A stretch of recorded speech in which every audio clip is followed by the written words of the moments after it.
आप what is exactly fasting, इस पे ये पहले आप शुरू कीजिए, क्योंकि बहुत व्याख्या है अलग अलग फास्टिंग के बारे में, कोई कुछ कहता है कोई कुछ कहता है।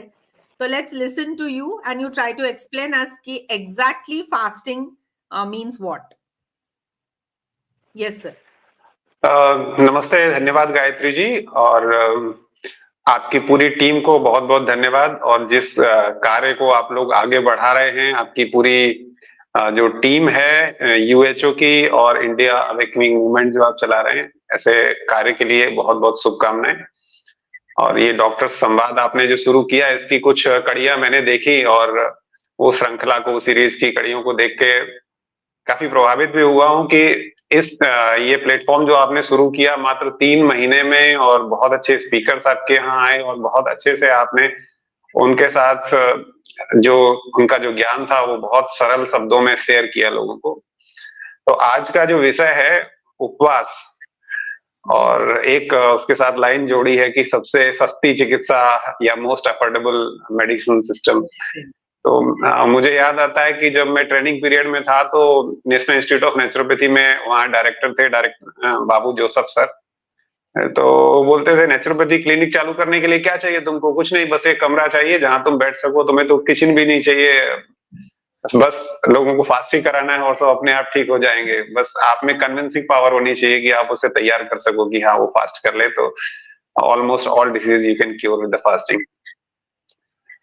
तो उपवास जो है, इसको हिंदी में उपवास बोलते हैं, इंग्लिश में फास्टिंग बोलते हैं, लेकिन उपवास के शाब्दिक अर्थ कुछ और भी निकलते हैं। उप मतलब नियर, वास मतलब द हैबिटेट, और जो रहने का स्थान है, या अपने सूक्ष्म शरीर में निवास करना, या अपने गुरु के पास बैठना, ईश्वर के पास रहना, उसको भी उपवास बोलते हैं। तो उपवास को हमारे परंपरा में धार्मिक जो अनुष्ठान है उनके साथ भी जोड़ा गया है।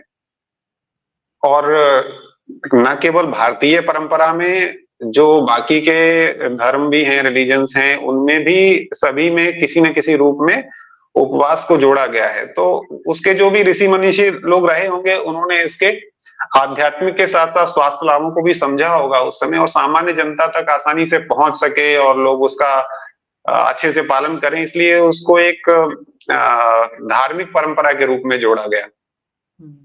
तो अभी आज के समय में योगा थेरेपी के रूप में काफी प्रचलन में है, और योगा थेरेपी के नाम पर कई अलग अलग प्रकार से इसका उपयोग किया जा रहा है। लेकिन मैं थोड़ा सा और बताना चाहूंगा कि हमारे नेचुरोपैथी में एक डॉक्टर हुए, डॉक्टर वी वेंकट राव। तो उन्होंने जो है ना 5 चीजें बताई, उन्हें बोलते हैं आरोग्य रक्षक पंचतंत्र। 5 चीजें बताई कि आप उनका अगर पालन करते हैं तो आप हमेशा स्वस्थ रह सकते हैं। तो उसमें उन्होंने पहली बात बोली कि दिन में सिर्फ 2 बार भोजन करना। अपने यहाँ कहते हैं ना, 1 भुक्तम महायोगी, 2 भुक्तम महाभोगी, त्रिभुक्तम महारोगी। तो जो योगी लोग हैं वो तो 1 बार भोजन करते हैं, साधना करते हैं, और भोगी लोग मतलब सांसारिक लोग हैं, हम जैसे लोग हैं, तो हम लोगों को 2 बार भोजन करना पड़ता है। लेकिन हम लोगों में भी जो 3 बार भोजन करना शुरू कर देगा ना, तो वो रोगी होने ही वाला है। मतलब कि वो जो तीसरा भोजन जो करता है, मैं अपने पेशेंट्स को बोलता हूँ कि आप जो तीसरा भोजन कर रहे हो वो आप अपने लिए नहीं कर रहे हो, मेरे लिए कर रहे हो। आप बीमार होगे तो मेरे पास आओगे यहाँ एडमिट होगे। तो ये तीसरा भोजन जो है ना, आप मेरे लिए कर रहे हो, और करना चाहो तो मुझे खुशी है, करिए। तो वो बोलते थे कि 2 बार दिन में भोजन करना चाहिए, और भोजन के बीच में करीब करीब 7 से 8 घंटे का डिफरेंस रहे, ताकि जो भोजन अपने अभी लिया है वो पूरी तरह से डाइजेस्ट हो जाए, तब दूसरा भोजन शरीर में जाए। और दूसरी बात बोलते हैं कि दिन में कम से कम 2 से 3 लीटर पानी पीना चाहिए।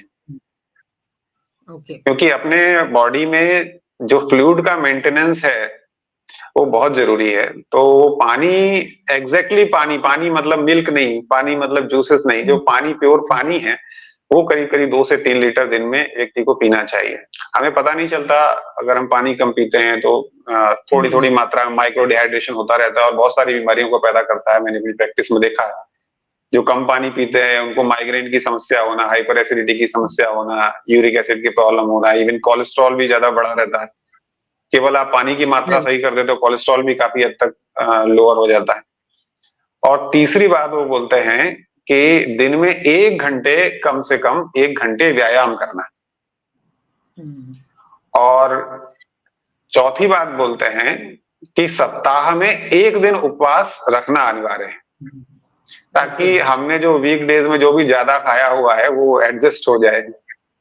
फिर पांचवी बात जो बोलते हैं, ऐसा कहते हैं कि दिन में हमें 2 बार प्रार्थना करनी चाहिए, प्रेयर करनी चाहिए, साधना करनी चाहिए या ध्यान करना चाहिए। एक सुबह का और एक शाम का। एक जब हम दिन की शुरुआत करते हैं तब, और जब हमारा एक पूरा दिन पूरा होता है, शाम को जब हम सोते हैं उससे पहले ध्यान करना चाहिए या प्रार्थना करनी चाहिए। ये 5 नियम है, बहुत साधारण नियम है, हमारी दिनचर्या से जुड़े हुए हैं, हम कुछ कुछ नियमों का पालन करते भी होंगे, लेकिन इनको जरा सावधानी के साथ इन पर फोकस करके कि ये आपको रोग मुक्त कर सकते हैं, उसका पालन करेंगे तो काफी अच्छा रहेगा। तो इसी में से ये एक शब्द आता है उपवास का। तो उपवास का वास्तव में तो अर्थ ये है कि पानी के सिवाय और कुछ भी भोजन के रूप में ना लिया जाए, उसे उपवास बोलते हैं। ठीक है, abstinence from any kind of food except water for a certain duration of time, may be for religious purpose और may be for therapeutic purpose. तो हमें तो यहाँ थेरेपी से मतलब रिलीजियस पर्पस से नहीं है।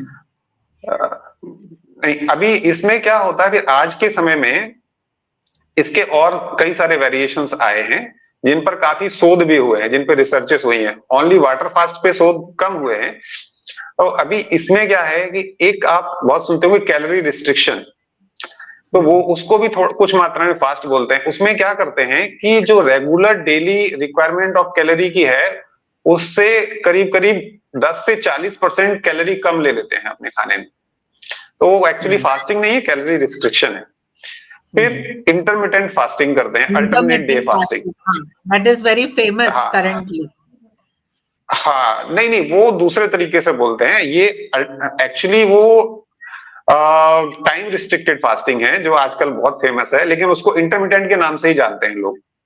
एक्चुअली इंटरमिटेंट फास्टिंग या अल्टरनेट डे फास्टिंग ऐसा है कि एक दिन हमने नॉर्मल भोजन किया और दूसरे दिन हमने भोजन नहीं किया। अब जिस दिन भोजन नहीं किया उस दिन के लिए भी बोला है करीब करीब आप 200 से लेके 500 किलो कैलोरी तक ले सकते हो।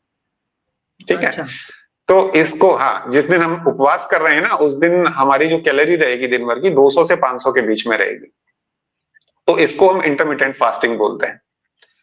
फिर एक पीरियोडिक फास्टिंग आती है कि हम कुछ कुछ समय अंतराल में उपवास करते हैं, जैसे सप्ताह में एक दिन उपवास बोला, ये पीरियोडिक फास्टिंग है। अब इसी को और बढ़ा सकते हैं कि 2 दिन सप्ताह में उपवास कर लिया, या कुछ लोग फोर्टनाइटली उपवास करते हैं, जैसे गुजरात में बहुत फेमस है 11 जो तिथि होती है उस पर उपवास करना। तो ये पीरियोडिक फास्टिंग होती है। तो उस पीरियोडिक फास्टिंग में भी जो फास्टिंग का दिन होता है उसमें आप 200 से 500 किलो कैलोरी अगर आप ले रहे हो तो दैट्स फाइन।